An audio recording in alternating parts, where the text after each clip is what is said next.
மாயமான விமானப்படை விமானத்தின் பாகங்கள் கடலில் தென்படுகிறதா என்பது குறித்து தகவல்களை அளிக்குமாறு ஆழ்கடலுக்கு செல்லும் மீனவர்களிடம் தெரிவிக்கப்பட்டுள்ளதாக கடலூர் காவல் ஆய்வாளர் சேகர் தெரிவித்துள்ளார். அவருடன் எமது செய்தியாளர் தேவநாதன் நடத்திய நேர்காணலை தற்போது பார்க்கலாம். எந்த மாதிரியான தேடுதல் பணியில இங்க ஈடுபட்டிருக்கீங்க? சார், இன்னைக்கு 2வது நாளா நாங்க அந்த பணியில ஈடுபட்டிருக்கோம். சென்னையிலிருந்து அந்தமான் போன அந்த காணாமல் போன விமானத்தை தேடும் பணி தீவிரம் பண்றோம். எங்க கடலோர காவல்படை கூடுதல் காவல்துறை இயக்குநர்கள் அவர்களின் அறிவுறுத்தல் பேர்ல நான் நேற்றிலிருந்து இந்த வரோம். கிட்டத்தட்ட எங்க லிமிட்ல இருக்கிற அந்த 70 கிராம மீனவர்களுக்கும் மீன்பிடிக்க போயிருக்காங்க.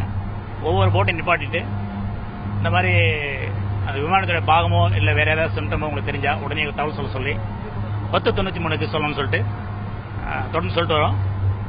நேற்றுக்கு கிட்டத்தட்ட ஒரு 40-42 போட்டு செக் பண்ணி எல்லாம் சொல்லிட்டு இருக்கோம். இன்னைக்கு அதே மாதிரி எல்லா அந்த சைடு பிச்சாவரம் டு கடல் வரலாம் உள்ள ஆழ்கடலுக்கு போற அத்தனை போட்லையும் தகவல் சொல்லி ஏதாவது தகவல் தான் உடனே தெரியும்னு சொல்லியிருக்கோம். இதனால மீனவர் ரொம்ப விழிப்பா இருக்காங்க. நாங்க நேற்று சொன்னதுல பாத்தீங்கன்னா இன்னைக்கு அவங்க நிப்பாட்டி அந்த மாதிரி ஒன்றும் தகவல் சார் ஏதாவது உடனே சொல்றோம் அப்படின்னு சொல்லிட்டு ரொம்ப ஆவலா இருக்காங்க. அதாவது கடந்த ஆண்டு ஜூன் மாதத்துல இதே போல காணாமல் போன விமானம் டேர்னியர் விமானத்தை தேடி கடலூர் மாவட்டத்தில் கடலோர காவல்படையினர் தீவிர ஒரு தேடுதல் பணியில் ஈடுபட்டாங்க. 32 நாட்களுக்கு பிறகு அந்த விமானம் கடலூர் மாவட்டம் அருகே உள்ள பிச்சாவரத்தின் அருகே அதனுடைய பாகங்கள் கண்டெடுக்கப்பட்டது நினைவிருக்கலாம். இந்த நிலையில தற்போது மீண்டும் கடலூர் மாவட்ட இந்த கடலோர காவல்படையினர் ஒரு தேடுதல் பணியில் ஈடுபட்டிருக்காங்க அப்படின்னு சொல்லலாம்.